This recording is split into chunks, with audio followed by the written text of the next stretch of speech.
yo quería empezar, primero, con las tensiones proyectuales. Porque estamos en un periodo muy especial de Perú. Estamos en un boom económico sin precedentes en la historia. Y no solamente es un boom económico, sino que este boom está sostenido por el boom de la construcción. Entonces, quien dice boom de construcción podría decir boom de la arquitectura también. Sin embargo,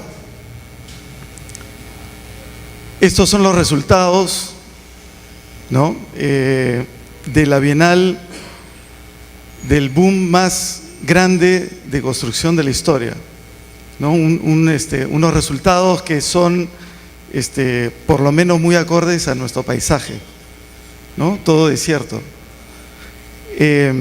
Esto me parece un escándalo, verdaderamente. Y no contemos edificios multifamiliares, ¿no?, de altura de más de 6 pisos. No, en Lima no se para de hacer edificios de ese tipo. Y cuando pasamos al premio arquitecto Fernando Belaúnde Terry, se estaría revolcando en su tumba de saber que no hay premios y no hay proyectos para premiar tampoco, ¿no?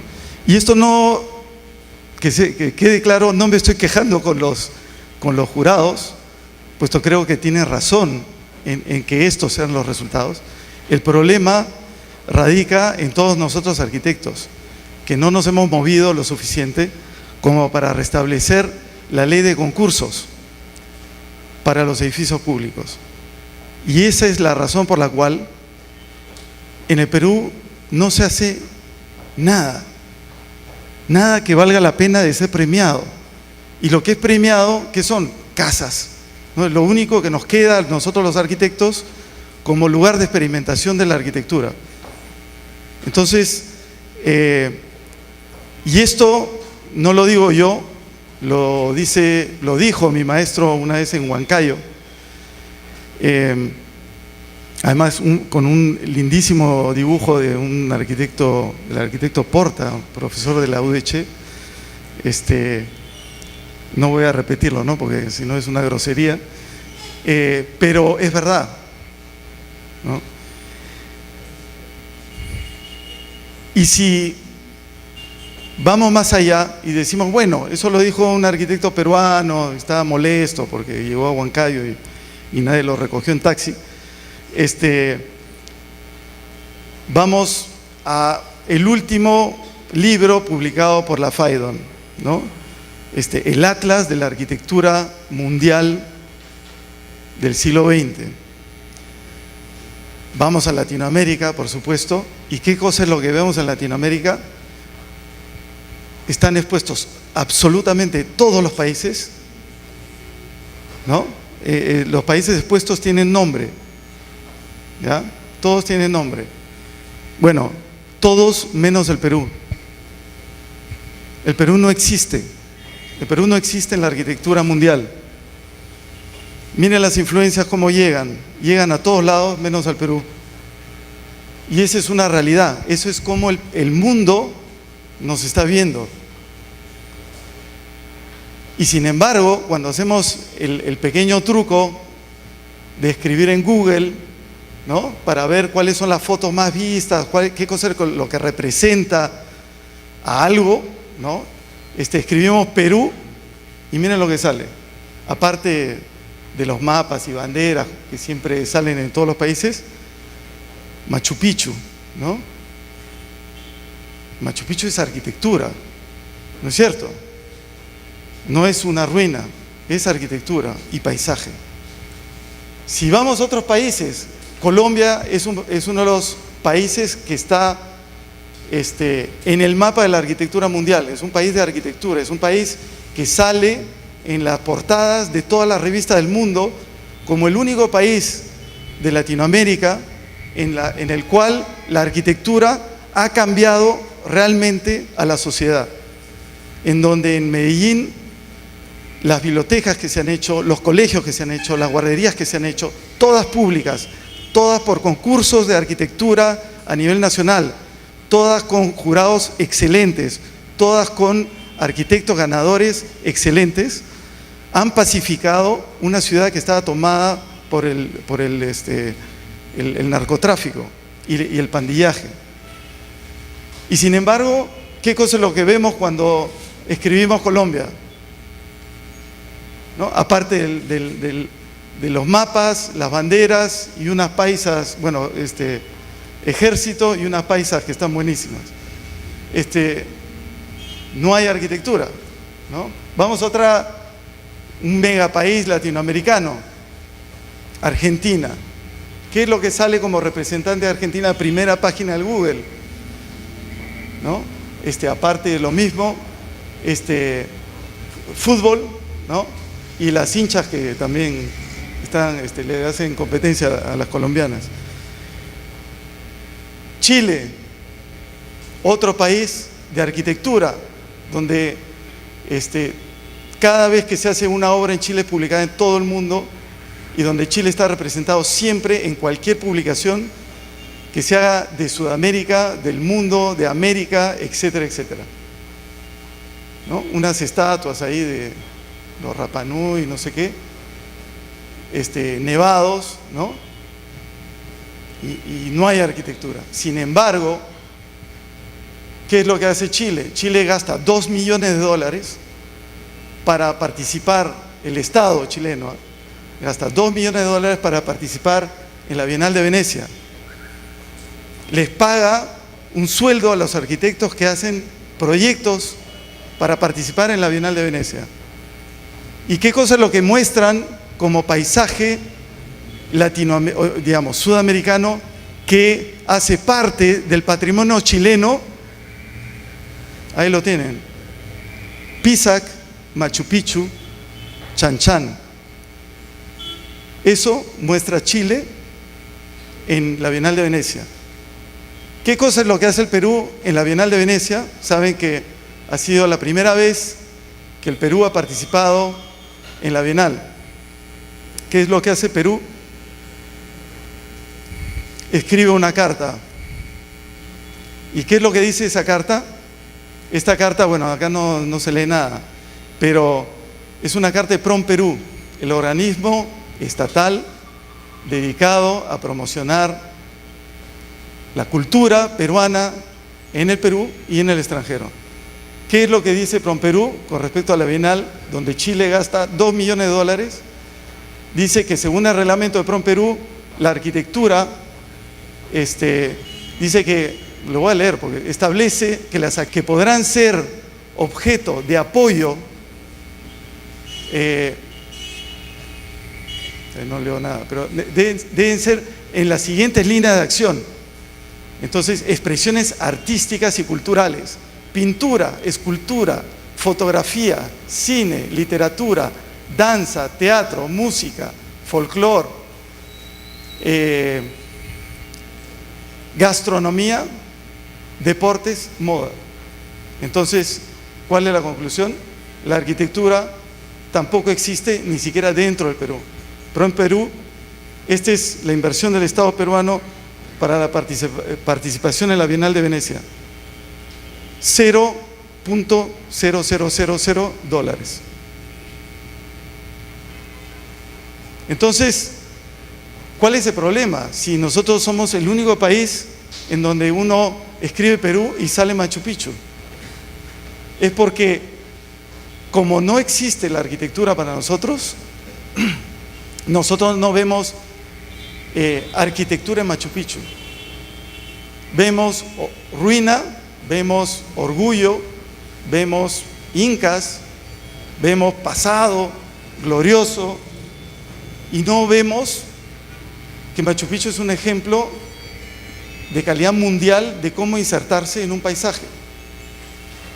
Y sin embargo, para nosotros peruanos, no arquitectos, para nosotros arquitectos, lógicamente la arquitectura existe, pero para nosotros peruanos la arquitectura no existe.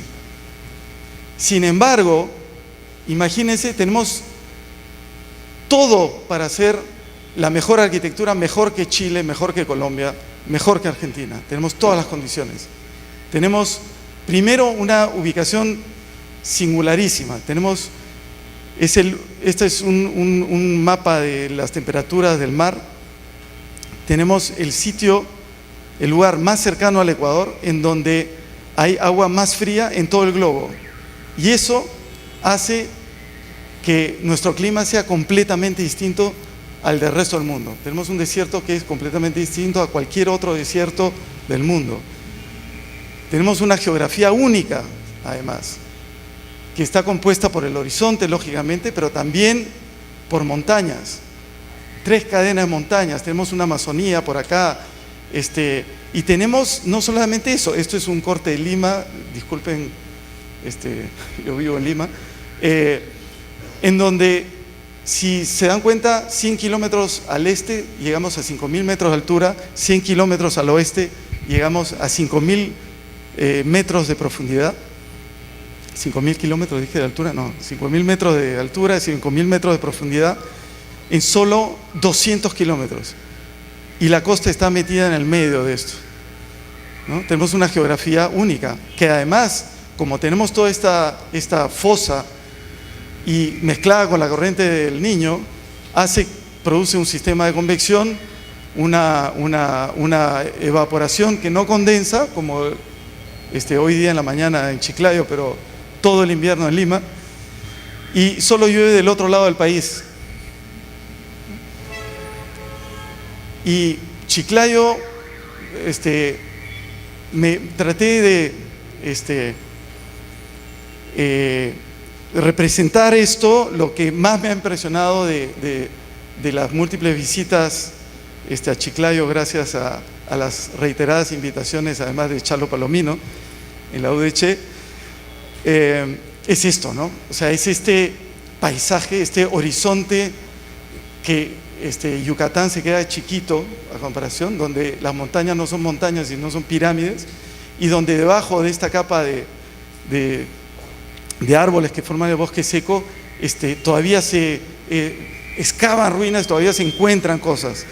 Y si hacemos un corte, eso se parece mucho al corte que les he mostrado, solo que las nubes se convierten en árboles, las montañas son pirámides y el foso del mar son las excavaciones arqueológicas. O sea que finalmente ustedes también tienen un corte parecido. Y por otro lado tenemos un paisaje orientado. Como paisaje orientado he viajado muchísimo, solo conozco uno, el de Egipto, con el Valle del Nilo, que corre de sur a norte. También corre de sur a norte, pero no es un río, sino la orilla del mar,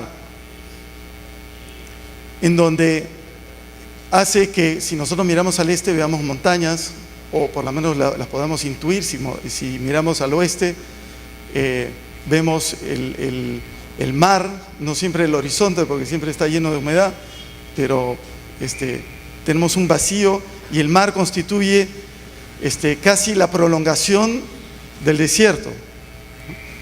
Y entonces, pero este desierto está atravesado perpendicularmente por ríos que vienen, ¿no? De los Andes, ¿no? Y que cruzan el desierto cada aproximadamente 30 kilómetros, y estos son a su vez cruzados por una ruta, la Panamericana, ¿no? Que contribuye a crear esta abstracción. Estos ríos, además, ustedes en Chiclayo tienen increíblemente un río Olmos que ni siquiera llega al mar, se lo chupa el desierto, ¿no? A mitad camino. Y de estos hay como 52 en el Perú, creo, 54. Y estos ríos han hecho posible que el hombre peruano viva en el desierto desde tiempos milenarios, ¿no? Esta es la Panamericana, que trata de ser tan abstracta como su paisaje. La arquitectura es tan abstracta como su paisaje. O sea, hay como siempre desde tiempos milenarios ha habido ganas de rivalizar con el paisaje, de ser tan abstractos como él. y por lo tanto integrarse de manera increíble. Y esto desde la ruina de Caral, pasando por el territorio Moche y terminando en los criaderos de pollo. Yo me paso, esta foto siempre la pongo en todas las conferencias, y siempre en todas las conferencias digo que este proyecto debería ganar el hexágono de oro de la Bienal, pero digamos, lamentablemente no lo ha hecho un arquitecto, entonces no puede ganar, pero esto, y cuando lo digo todo el mundo se ríe, dice sí, pero es un criadero de pollos, ¿no?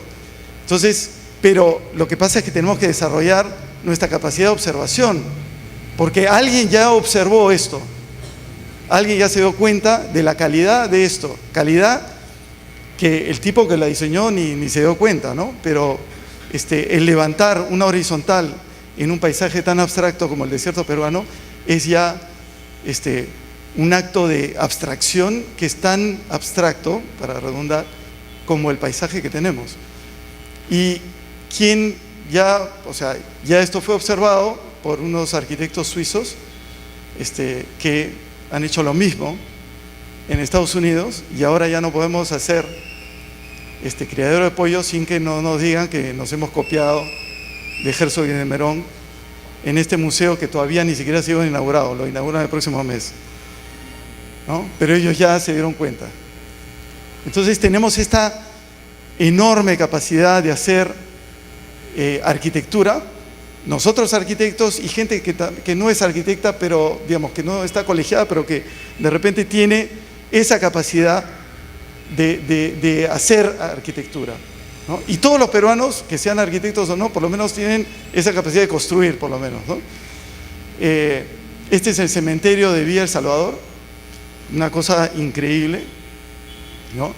Y entonces tenemos que darnos cuenta de las cosas buenas que tenemos y de tratar de trabajar con ellas, ¿ya? Lo increíble del paisaje de la costa peruana es que es un paisaje fractal, es decir, a pequeña escala es lo mismo que a grande escala. Este dibujo que les mostré de la costa peruana es también válido para la Costa Verde, ¿no? El borde costero de Lima, en donde hay los farallones, ¿no? Estos farallones increíbles que nos hacen ver el tiempo que tomó la naturaleza para construir esta Lima a 60 metros de altura del mar, y que ahora, cuando Lima ya ha crecido, no paramos los mismos arquitectos de tratar de destruir, cuando es el único pedazo que nos queda de paisaje desértico en Lima.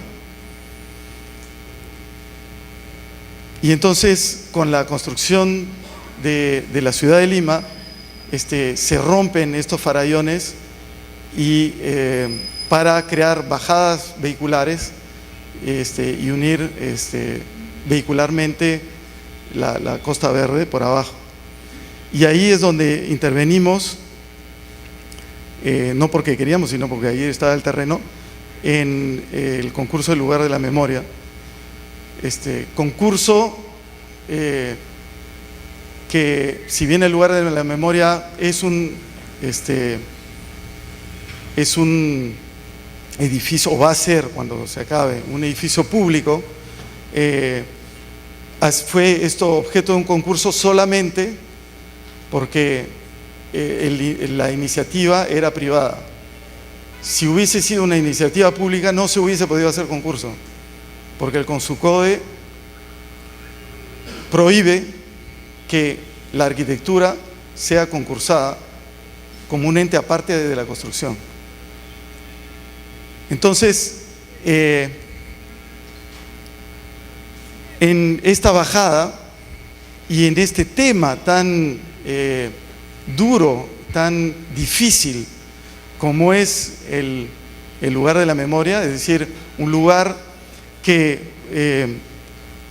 tiene como misión reconciliar a los peruanos a partir de la división, de la grandísima división que hubo durante los años del terrorismo. Entonces, esta carga simbólica es tan grande que era imposible transmitir ese sufrimiento que hemos tenido. Hay muchos en esta sala que nunca lo han vivido, pero hay otros que sí, más o menos mitad, diría, este momento tan trágico de nuestra historia. Y nosotros nos dijimos una cosa, que la arquitectura lo único que puede expresar es la dignidad humana. La arquitectura no puede expresar sufrimiento, ni nada, ningún valor negativo, solo puede expresar valores positivos, por lo cual la génesis de este proyecto tenía que estar en el lugar que teníamos y no en el simbolismo del programa que esta arquitectura iba a albergar. Entonces tenemos un lugar increíble, con una vista increíble, una potencialidad enorme y un problema enorme también porque para pasar esta vía se rompió toda esta quebrada, se rellenó y el suelo es malísimo.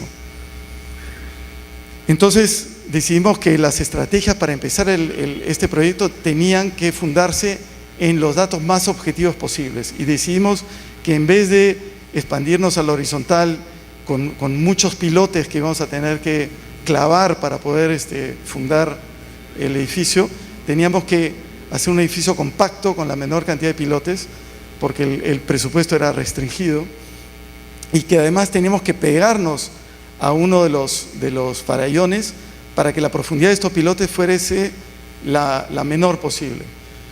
Y además, pegándonos, podíamos abrirnos a este farallón y poder protegernos del ruido, de la contaminación sonora que produce esta subida de la Costa Verde. Y con eso completábamos este dedo que le faltaba a la mano de la serie de farallones que constituyen la Costa Verde. Y que este edificio se iba a colocar como un farallón artificial. Y que además, como según los estudios que se anunciaron en el concurso, el visitante de este edificio va a provenir esencialmente de los Andes y se va a transportar en transporte público y no en carro, y la llegada del transporte público es esta. Dijimos que esto era la oportunidad para hacer un recorrido, si no procesional, por lo menos performático, para prepararnos para ver esta muestra tan dura que se llama Yuyanapac. Y entonces lo que dijimos es que a medida que uno abandona la ciudad y se acerca hacia el edificio, podíamos, entre el farallón natural y el farallón artificial, que es el museo, rememorar estos paisajes de la yunga peruana, en donde para pasar de los Andes a la costa atravesamos por cañones bastante estrechos, valles estrechos, y que no solamente rememora este pasaje de los Andes a la costa, sino este pasaje de la ciudad o de la meseta de Lima hacia el mar en las pocas bajadas peatonales que existen, ¿no? Y que esta brecha, esta quebrada, en donde la mitad es artificial y la otra mitad natural, iba a producir un espacio del silencio, un espacio donde nos olvidamos de lo cotidiano y entramos en un mundo que no es idílico, no vemos el mar, al contrario lo enmarcamos para limitar la extensión de vista al mar. Y estamos confrontados a esta masa enorme de individualidades, de cantos rodados que están metidos en la tierra. El canto rodado han habido ya esculturas o monumentos a los caídos, en donde el canto rodado ha sido usado como símbolo del individuo o de la víctima. Entonces nos prepara para este camino procesional, y esto ya se está construyendo, ¿no? Les voy a mostrar algunas fotos de la obra. La obra es una obra severa, No es lo mismo ir a ver un museo de arte que un museo donde lo que se muestra son las matanzas y los conflictos que han habido entre todos los peruanos, y que sobre todo lo que queríamos era que la memoria no sea solamente la memoria de víctimas, no solamente la memoria de muertos, de heridos, de sufrimientos. Queríamos que el lugar de la memoria reconstruya también la memoria del lugar, que es en este caso la Costa Verde. Y entonces a esta fila de farallones que viene desde Chorrillos, 12 kilómetros más al sur, y termina aquí porque hacia el norte ya todos los farallones han sido perfilados, han sido cortados y son prácticamente artificiales. El edificio es como el último de la serie, y súbitamente, a pesar de haber dado la fachada menor hacia el mar para tener el menor impacto del edificio hacia la Costa Verde, adquiere una dimensión territorial. Y esto lo vemos hoy en día mientras que se construye, ¿no? Aparece un farallón más, esta vez natural, y el hecho de que sea en concreto visto, con una mezcla de arena y concreto para que tenga exactamente el mismo color que los acantilados, hace que sea uno más de los farallones de la Costa Verde, y que también debíamos usar la materia presente, la materia vegetal y la materia mineral que está presente en la Costa Verde y en la costa en general, ¿no? Y uno es, primero, prohibir los árboles, ¿no? Los alcaldes de Miraflores, San Isidro se empeñan en sembrar pinos canadienses en la Costa Verde.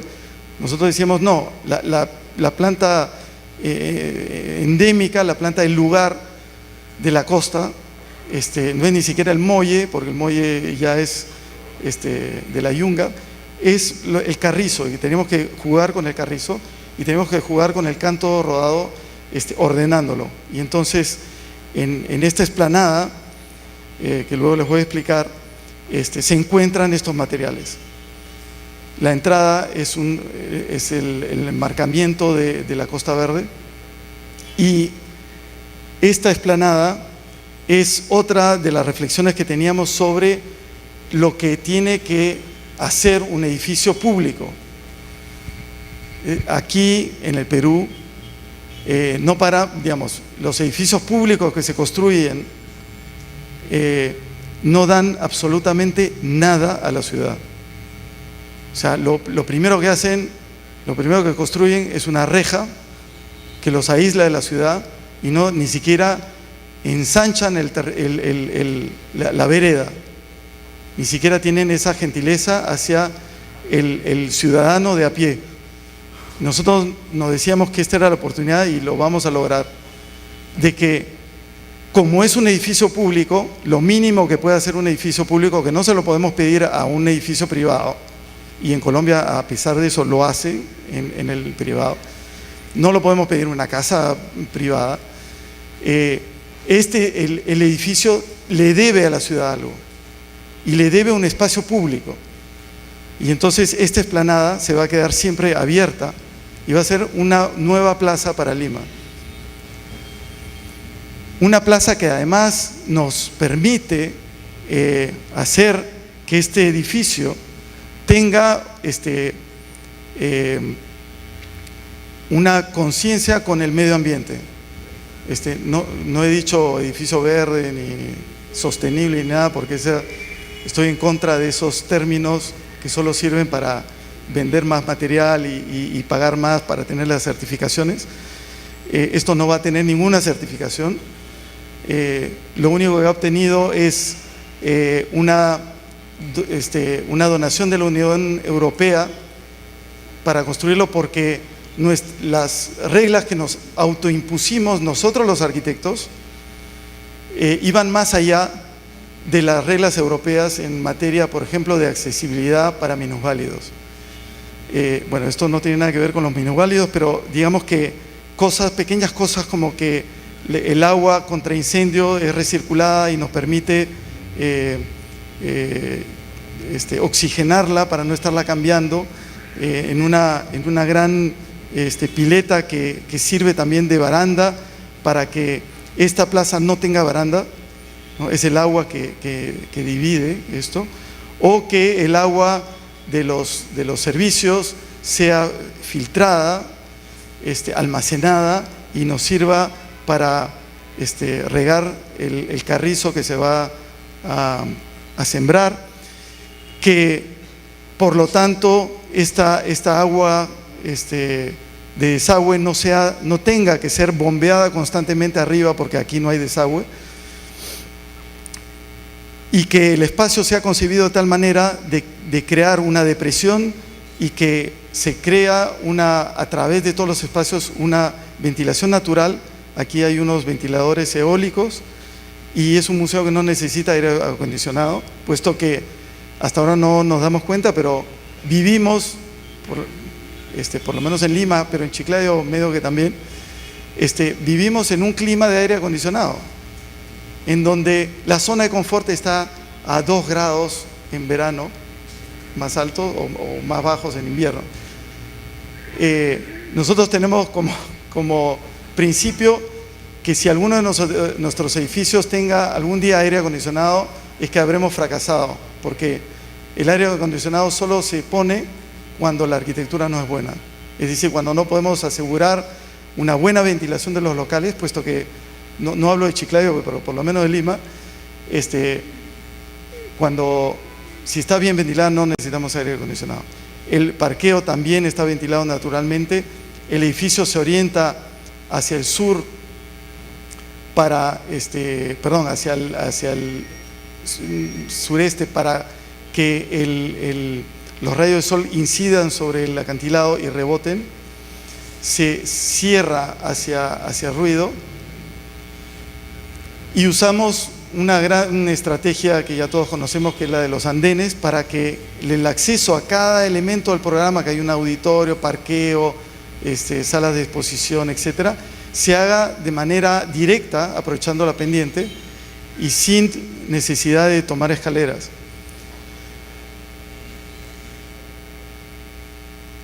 La plaza va a estar a este nivel y este es el primer andén y este es el segundo andén que se va a hacer. Y entonces esta es una vista del auditorio y encima del auditorio están las salas de exhibición, con una gran exhibición temporal abajo. Y lo que les comentaba es de que todo el recorrido se hace a través de rampas y las salas están conectadas a estas rampas, de manera de que si la reglamentación europea, por ejemplo, obliga a que la entrada sea una sola para minusválidos y para personas hábiles, no sé cómo se llaman, en este caso todo el recorrido, absolutamente todo el recorrido del edificio puede ser tomado de la misma manera por un minusválido y por una persona que pueda caminar, porque estas rampas cumplen con la reglamentación de pendientes para minusválidos. Y este recorrido, luego de haber bajado desde la ciudad, llegado a esta quebrada del silencio, al fondo de algo, el recorrido a partir de que entramos en el museo es un recorrido ascendente. ¿Por qué ascendente? Porque necesitamos necesariamente para ver esta muestra un cierto mínimo grado de voluntad, porque la muestra es dura, y entonces el subir es ya un acto voluntario, ¿no? ¿Y por qué subimos? ¿O qué pasa cuando subimos? Cuando subimos vemos la luz. Siempre la luz está pensada para que venga desde el cielo, en este caso, en el caso del museo. Y cuando llegamos arriba redescubrimos el horizonte y podemos regresar a la ciudad. Y si entramos por aquí, por la quebrada, salimos por esta rampa y podemos regresar a la ciudad por el mismo techo del edificio, ¿no? Entonces los elementos del programa se imbrican y la última rampa es una rampa exterior que está acá. Esta es una vista del sistema de rampas con una línea del tiempo y con la rampa que da a estas salas que a su vez miran al acantilado. Estas son las rampas en construcción. Cambiamos el sistema de salas para que sean más polivalentes. Estas siguen siendo las rampas. Estas son las salas que ahora son más regulares para dar mayor flexibilidad a la museografía, pero entre las bandejas, vamos a decir, o las salas, está la luz. La luz siempre está arriba, ¿no? Y esto es, y no es nada más, porque pensamos que el museo, cuando el casco esté acabado, va a estar casi completamente acabado. Es decir, no vamos a depender, el edificio no depende de detalles caros, sofisticados o finos, o aparatos importados, o materiales lujosos para ofrecer lo que tiene que ofrecer, ¿no? Y estas salas van a estar abiertas hacia el acantilado. Y estas especies de luminarias no son luminarias, no tienen la función de traer la luz, sino de crear una perforación entre la última rampa, en donde ya no estamos en el museo, en donde hemos salido, en donde esta rampa está concebida como un suelo artificial elevado, y tenemos estos tubos de desagüe clavados en la losa que hacen que cuando salgamos nos demos cuenta o percibamos que hay una dualidad, como todas las dualidades. Ha estado de jurado Lucho Longhi, que trabaja mucho con las dualidades en sus proyectos. Nosotros nos hemos copiado de él, también queremos trabajar con dualidades, entre pasado, que está abajo, y presente, entre tierra, que está abajo, y cielo, que está arriba, entre consciente, que es el presente, y el inconsciente o la negación del pasado, que tenemos todos los peruanos con respecto a este periodo. Y lo que nos impresionó mucho cuando fuimos a ver la muestra de Yanapac antes de hacer el concurso fue esto, que en esta foto no se ve muy bien, que es un rosario colgado de uno de los cuadros, y preguntamos a los guardianes y nos dijeron que constantemente estaban sacando objetos que la gente dejaba. Y estos objetos vienen de una cultura milenaria también. Esta es una foto del Día de los Muertos en el cementerio informal de La Balanza, en Comas, en donde se festeja al difunto, al familiar difunto, con una fiesta, pero nos dimos cuenta de que esto va más allá del familiar. Esta necesidad de ofrendar es también a un ser querido, que no necesariamente es un familiar, como esta tumba, que es la tumba de Vallejo en París, y que todos los días la gente deja un maíz, una estatuita, un cuaderno de colegio donde sale la efigie de Vallejo, un ticket de metro, cualquier cosa para decir: yo estuve acá y yo le rendí homenaje a alguien que yo quería. Y entonces este sistema de transmisión, ¿no?, de la memoria, ya lo tenemos nosotros desde hace cientos de años, ¿no?, que es el quipu, en los cuales en algunos lugares, como en el departamento de Lima, hay un quipu que se siguió usando hasta los años 50. Y dijimos, bueno, ¿por qué no usar este sistema para que en el último tramo de la rampa, ahí cuando salimos de la exposición, cuando terminaron de contarnos la historia, los que nos cuentan las historias, nosotros como individuos podamos contar la nuestra, y que podamos poner objetos y transformar este lugar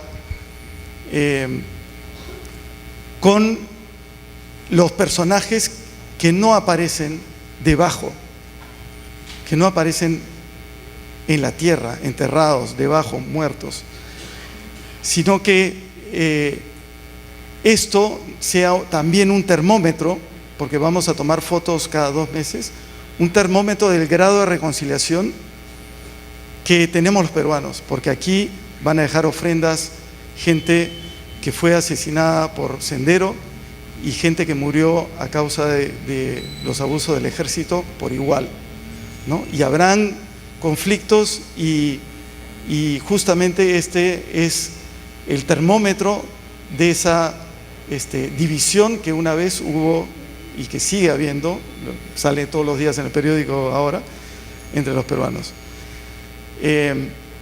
Entonces, este universo simbólico también nos va a unir a nosotros que estamos afuera, vivos, en un país con un boom económico increíble, ¿no? Con la gente que murió hace 20, 25 años, y que esta gente, como María Elena Moyano, que está ahí, nos está mirando también a nosotros y nos está responsabilizando sobre el futuro que nosotros tenemos la responsabilidad de construir. Y por último, terminada la rampa, llegamos, redescubrimos el horizonte y tenemos todavía un trecho para regresar a la ciudad, regresar a las combis, a los mototaxis, a los claxon de los ticos, etcétera, etcétera.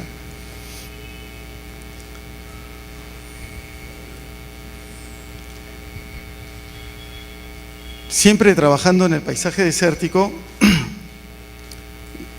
ganamos otro concurso.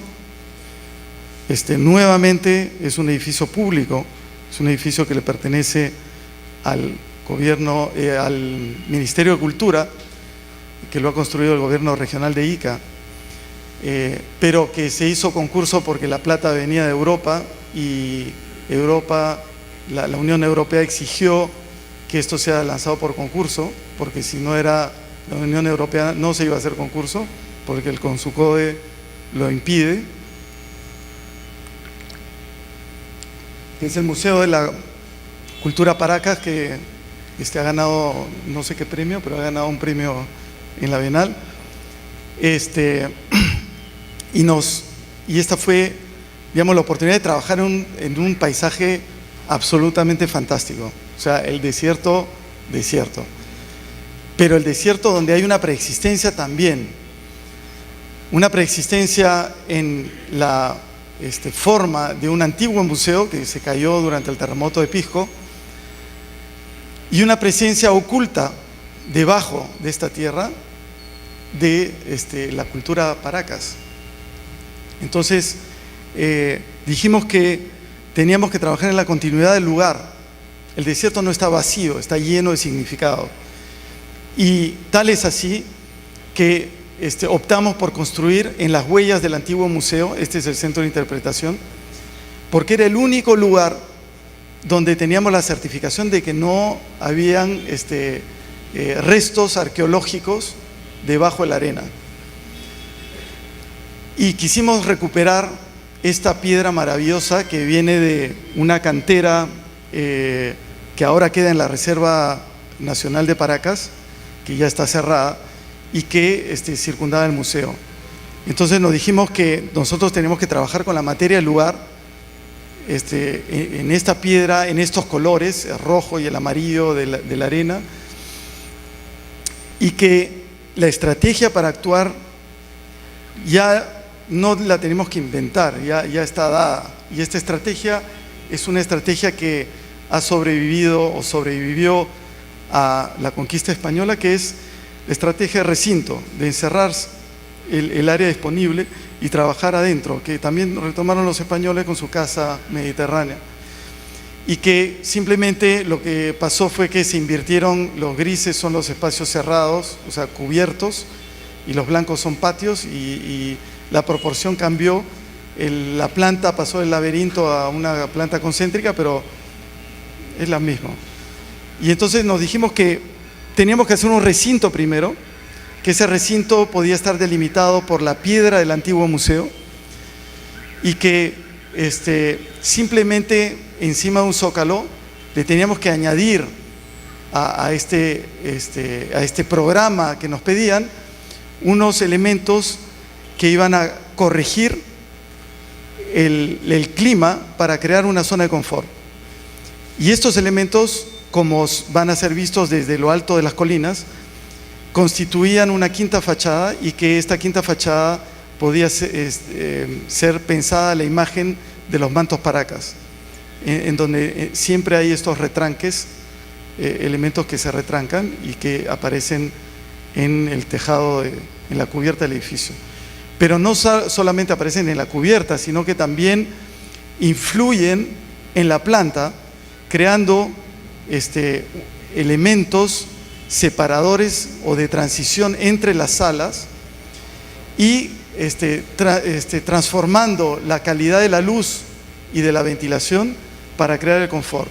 Entonces, estos son unos dispositivos que llamamos dispositivos de corrección ambiental, en donde unas farolas filtran la luz, hacen que la luz entre de manera, reflejándose en el techo de manera indirecta, permite que el aire caliente, que acá se caliente esta farola y que crea una depresión y que el aire caliente salga. Pusimos un pozo canadiense que trae aire enterrada, que se enfría y sale aire fresca en estos lugares de transición, y que encima podían haber paneles solares para producir la energía, y que como tenemos esto, la iluminación pueden ser fluorescentes industriales, y funciona porque también estos fluorescentes que están puestos acá producen iluminación artificial difusa y no visible. Entonces pueden ser los que se ponen en las fábricas y da lo mismo. Y que el edificio tenía que estar separado entre una zona arqueológica, la zona de estudio, que es esta, y la zona antropológica, que es esta. Es decir, la idea era, o es, espero que el Ministerio de Cultura la adopte, que es que estos talleres sean talleres en donde los artesanos de Paracas les enseñen a los pobladores, a los estudiantes, las técnicas actuales, y que puedan venir gente también que enseñe a la gente las técnicas antiguas de tejido de lo que está expuesto aquí.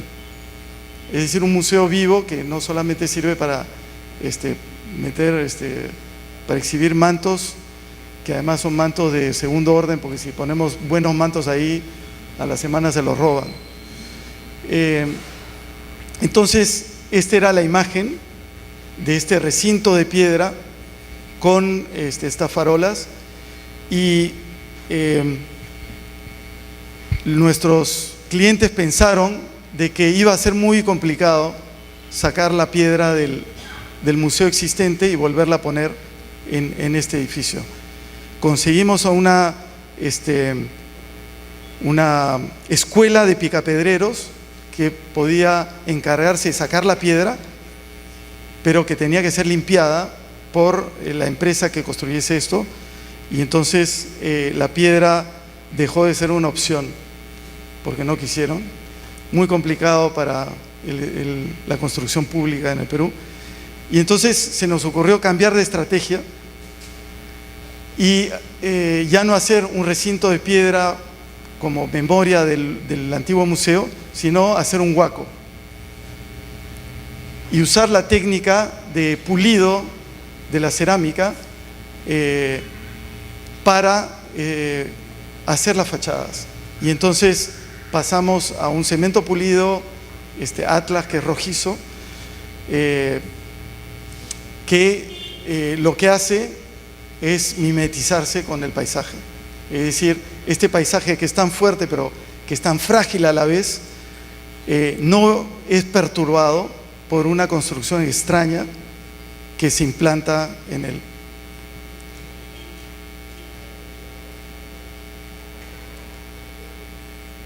Y estas son las imágenes de la perspectiva del concurso, de la obra y de la obra acabada, ¿no? En donde las imperfecciones de las manos distintas de los obreros quedan impregnadas aquí y se vuelven una textura maravillosa, en donde justamente la imperfección es una cualidad, ¿no? Obras, fotos de obra, perspectiva de concurso, foto de obra, el edificio terminado. Y luego otro tema, pasamos del desierto a Lima, en donde para los proyectos que comenzaron a llegar a la oficina para hacer casas en Lima, nos llevaron a estudiar un poco cuál era la problemática de Lima y nos pusimos a ver cómo la Lima mediterránea, la Lima española, que está fundada en lo que les decía, en un sistema centrípeto donde lo negro es lo construido y este cuadrado es blanco, como cuando nos quitamos a los españoles de encima, nos llegan los ingleses, ¿no? Y el paradigma de la ciudad mediterránea pasa o se transforma en otro paradigma, que es el de la ciudad jardín, en donde lo lleno es vacío y lo vacío es lleno. La casa que ocupa todo el lote con un vacío en el medio pasa a ser una casa en el medio de un lote, en donde esta ciudad pasa a ser su contrario, su negativo, ¿no? En teoría, puesto que en Lima se empezó con esta ciudad, esta nueva ciudad, esta ciudad jardín, con la avenida Arequipa, pero rápidamente estos terrenos de casitas en medio del Prado, como acá en un sitio similar, por su clima, como puede ser Arizona, ¿no? Se transforma en esto muy rápidamente, y que el gran prado que rodea a las casas se convierte nuevamente en un recinto, y donde las casas aisladas en el prado comienzan a densificarse. Pensamos que era un poco la revancha del sistema anterior, la revancha del sistema que viene desde las culturas precolombinas, de la máxima utilización del espacio disponible. Y los antiguos peruanos no eran ningunos tarados, al contrario, fueron mucho más inteligentes que los españoles y que nosotros hoy en día, puesto que dejaron los valles sin construir y construían en el borde, donde la superficie cultivada se acababa y empezaban los cerros desérticos. Este aprovechamiento de los pocos lugares propicios se ha transformado en esto, ¿no? Y esto yo no creo, no hay ningún estudio, es una suposición completamente subjetiva, pero yo no creo que esto sea producto de la inseguridad ciudadana, sino el producto de una reconquista de la intimidad perdida a raíz de el cambio de paradigma, y que este fracaso del modelo de la ciudad jardín se ve sobre todo en las nuevas urbanizaciones, en donde los retiros frontales, los laterales ya desaparecieron hace rato, los retiros frontales son cada vez menos respetados, y donde hay una máxima ocupación del suelo, ¿no? Y esto no solamente en estos pobladores de los suburbios pobres de Lima, o ya no se llaman pobres, sino son emergentes, sino también en los que ya emergieron emergieron a las patadas a costa de otros, que sí tienen posibilidad de comprarse un gran terreno, ¿no? Pero la persistencia de este aprovechamiento máximo del terreno continúa, ¿no? Como esta casa, que fue otra de las casas que ha ganado premio, en donde en un terreno de 1200 metros con unos retiros frontales, esto es una esquina, unos retiros frontales de 5 metros y retiros posterior o lateral, como queramos llamarle, de 2 metros, nos deja esta área indicada en verde para construir, y ahí tenemos que poner esta casa y esta, son dos casas, ¿no? En una ordenanza donde no podemos construir más de 6 metros de altura. Y entonces ahí nace una exploración tipológica para ver cómo meter esas dos casas, porque la única condición de los clientes para hacer estas casas es que tuviese un jardín grande, ¿no? Entonces, ¿cómo meter un jardín si ya el jardín no existe? Porque tenemos que construir en el medio. Era simplemente elevando el jardín en un segundo piso e invirtiendo el sistema tradicional de dormitorios en segundo piso y sala, comedor y etcétera en primer piso, para poder ofrecer un jardín. Y como estas casas, como todas las casas limeñas, están repletas de dormitorios, porque hay miles de hijos y todos los dormitorios se ubican debajo. Cada dormitorio tiene el retiro usado no como estacionamiento o como lugar desperdiciado o residual, sino como patio de cada dormitorio.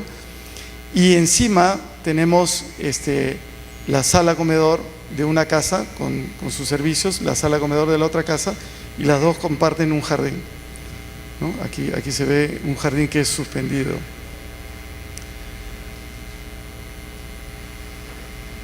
La casa por afuera es como una casa española, es decir, cerrada hacia adentro, pero guardando como un portón entreabierto, es decir, no es una casa hostil, a pesar de tener todos los muros de siempre. No es una casa hostil, sino dice, mira, acá yo te ofrezco un jardín. Y está, bueno, acaba de ser terminada, entonces todavía no hay vegetación más grande que la que está ahí, pero deja entrever que hay un jardín más allá del volumen rojo. Y que para entrar tenemos que hacer un recorrido debajo del jardín para subir, y que al llegar arriba hay una piscina que separa y une a los jardines las dos casas, y que desde ese jardín se produce una cosa bastante extraña, y es que como es suburbio, ya no vemos Lima, ¿no? Entonces los dueños creen que están en una casa de playa, porque dicen, pero yo no veo casas, veo solo los cerros, ¿no? Y es una visión de Lima que cambia solo por el hecho de ponerse a mirar en un segundo piso, nada más. Es una operación mínima que se hace, ¿no? Y bueno, y dentro ya es lo de siempre, los dormitorios que miran a los retiros, y el trabajo está hecho en cómo llevar la luz desde arriba hasta abajo. Esta entrada es una entrada al parqueo que está en sótano, y sin embargo nunca tenemos la impresión de estar en un sótano. Y de ahí nos lleva este ensayo sobre las casas, nos lleva a otro proyecto en donde, bueno, muy lejos de aquí, esto es en Nantes, en la costa atlántica de Francia, en donde se trataba de construir vivienda, y nuestro reto fue partir de los mismos preceptos, es decir, cómo crear ciudad a partir de la vivienda individual. Y es lo que ahora estamos haciendo con nuestros alumnos de la Católica y de la UDH. Estamos trabajando en ese tema para ver cómo podemos hacer una ciudad a partir de la reflexión sobre la vivienda. Y aquí, por supuesto, en Francia sí, concursos nacionales promovidos por el Estado, por las municipalidades, etcétera, porque sí hay una ley de concursos. Y aquí de lo que se trata no es de construir en los suburbios, sino de redensificar los terrenos vacantes del centro de la ciudad, para que las jóvenes parejas que tienen hijos no salgan fuera de la ciudad a los suburbios, y la ciudad no se siga expandiendo al infinito, como nos pasa en nuestras ciudades sudamericanas y norteamericanas también. Aquí se trata de redensificar haciendo vivienda individual, que es la vivienda que quieren todas las familias, pero vivienda individual de densidad suficiente como para soportar la carga del terreno, económica del terreno. Y allá se hace un primer concurso, un concurso de urbanismo, que lo gana un tocayo mío, Jean-Pierre Pranlas, en donde recompone este pedazo vacante de la ciudad. Y en este pedazo vacante, en Nantes, llueve mucho, estamos lejísimos del paisaje desértico nuestro, allá llueve muchísimo, pero llueve esporádicamente. Entonces la ciudad se inunda, la construcción de la ciudad hace que ya no haya terreno que absorba el agua, todo se va al alcantarillado de agua de lluvia y el alcantarillado explota y se inunda la ciudad.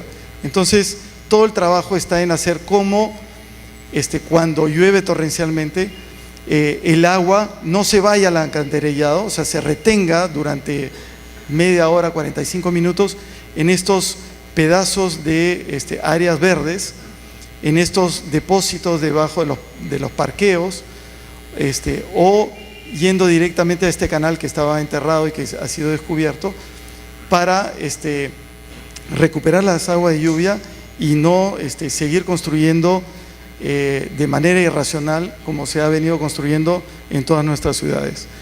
Y que eso es digamos, la oportunidad para ofrecer mucho más áreas verdes de las que pide la reglamentación,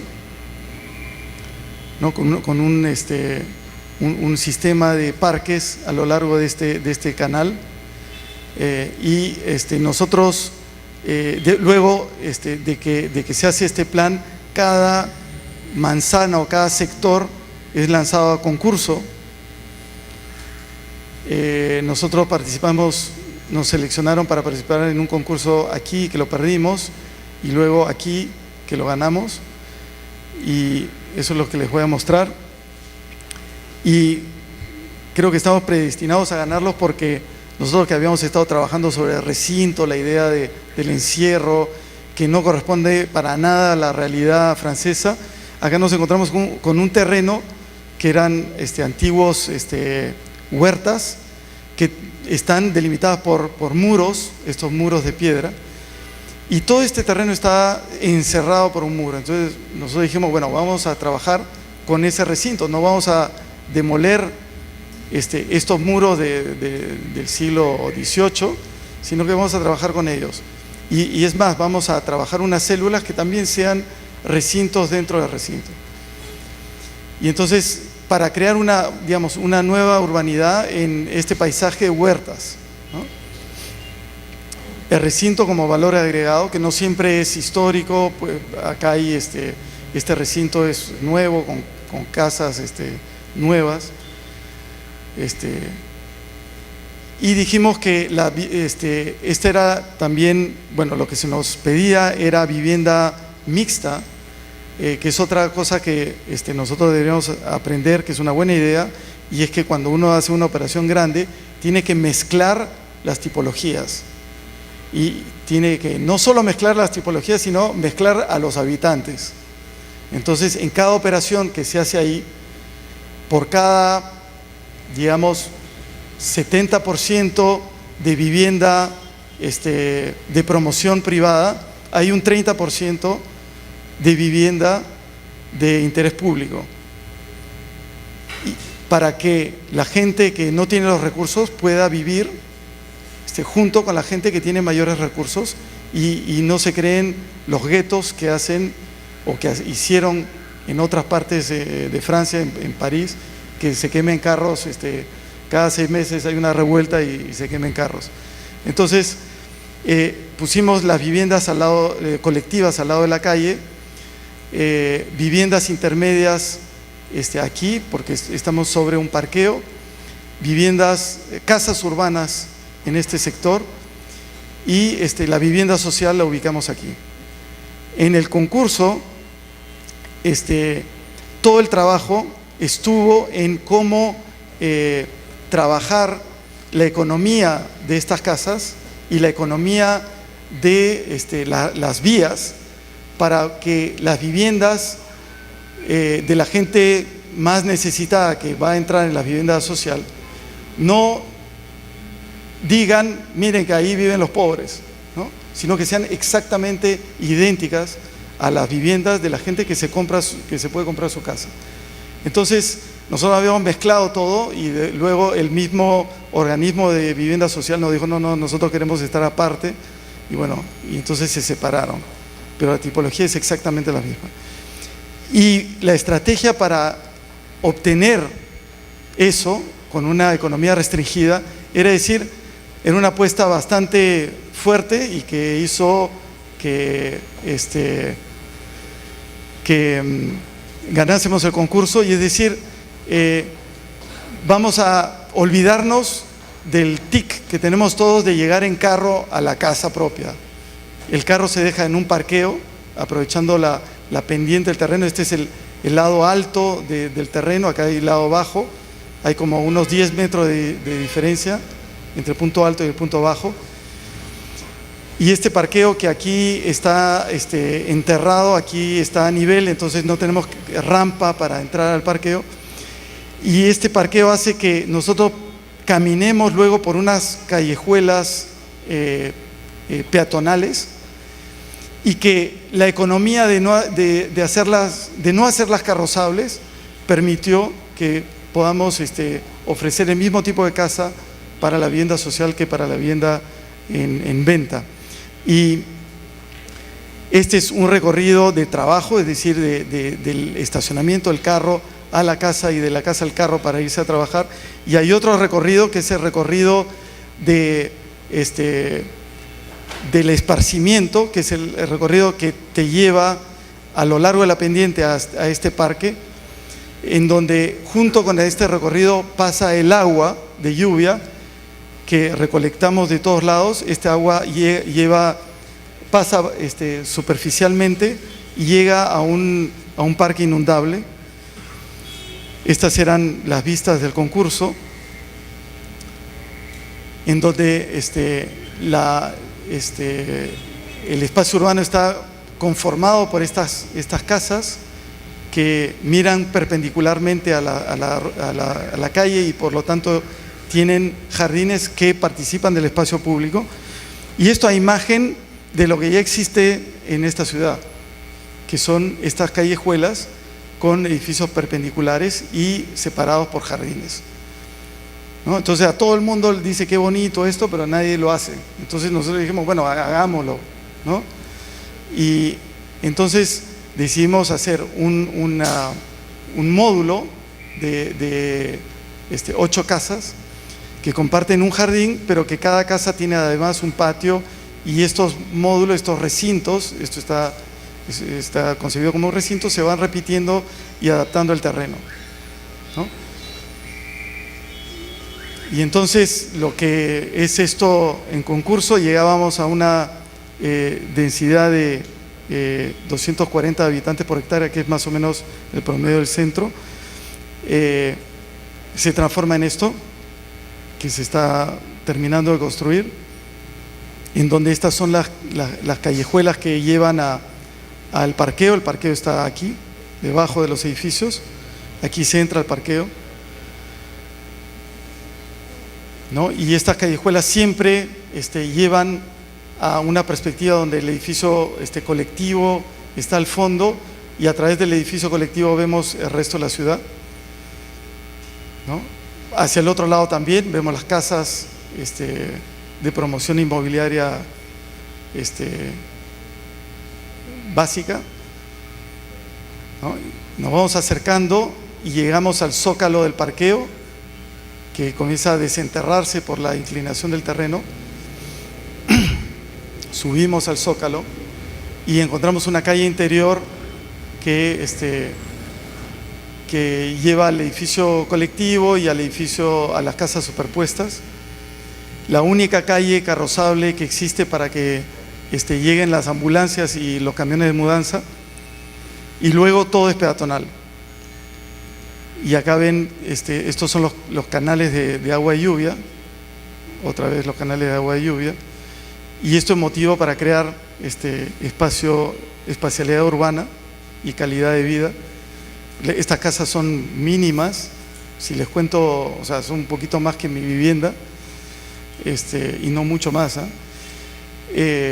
sin absolutamente nada de plata para el estándar,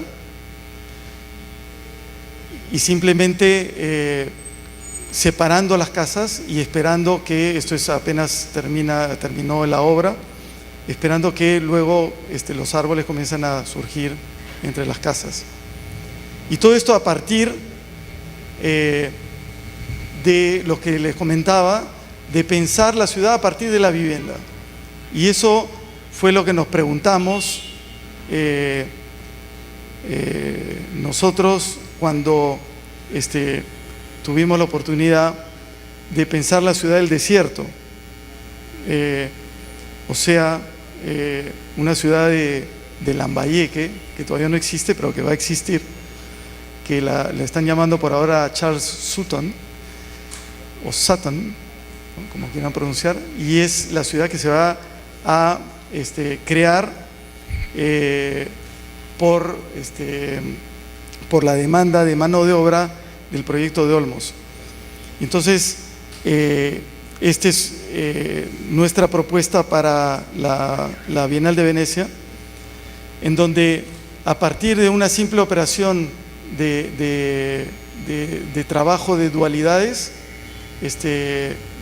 estar, comer, cocinar, fuego, dormir, etcétera, retomábamos, ¿no?, lo que Lucho Longhi siempre nos dice, ¿no?, que tenemos que hacer, etcétera, dualidades, todas las dualidades del mundo andino que siempre se enfrentan y son complementarias. Y la otra característica, que es el sistema fractal de los asentamientos precolombinos, en donde este sistema de acumulación de recintos luego lo encontramos en el sistema de la distribución del territorio, como en Piquillacta, por ejemplo, donde estos cuadrados son idénticos a estos y este cuadrado es idéntico a este, etcétera, etcétera. Y incluso en la Huaca de los Reyes, donde este sistema en U se repite siempre a todas las escalas, o en la Huaca de la Luna, donde este elemento central con un patio prolongado está encima de la pirámide, pero la pirámide misma también tiene otro recinto, etcétera. Nosotros propusimos de que esta célula, que tiene dos cuerpos en diagonal y dos vacíos, se fuese reproduciendo y que terminase en dos cuerpos más densos y otros más vacíos, y que pudiésemos construir una ciudad que tuviese exactamente la misma densidad. Es decir, es una ciudad que no tiene centro, es una densidad que es igualmente densa en los suburbios o en las afueras que en el interior de la ciudad, y que a mayor área libre corresponde a mayor altura. Operación nuevamente simplísima, lo mínimo, y que permitiese ocupar racionalmente el territorio y que fuese fractal como lo hacían nuestros antepasados. Entonces, nuestra participación en la Bienal fue una cosa increíble. Tuvimos la oportunidad de trabajar juntos, no en el diseño de la ciudad, sino en simplemente pensar cómo podríamos asentarnos en este territorio. O sea, no es el producto de una planificación de la ciudad, sino es una reflexión únicamente a nivel urbano y a nivel arquitectónico. Y con esta presencia en la Bienal, en donde el Estado peruano nos ayudó con $0.00, creamos lo que Chipperfield quería que fuese el nombre, o sea, o el tema de la Bienal, que es este common ground, que es este lugar compartido. Creo que Manuel de Rivero, que va a hablar después que yo, les va a explicar mejor esto, por eso al propósito no lo estoy explicando, pero lo que sí quiero decir es que esta fue una oportunidad increíble para dejar de lado individualidades, dejar de lado egoísmos que vienen de la época de las crisis y tratar de construir una real terreno común entre los arquitectos. Y me auguro que esta sea una cosa que prospere y espero que los colegios de arquitectos dejen también estas rivalidades a la imagen de las que tenemos todos los arquitectos y comenzamos a construir juntos, ¿no? este common ground para que el Perú deje de ser el país de algunos arquitectos para convertirse, como en Colombia, como en Chile, como en Argentina, en un país de arquitectura. Gracias.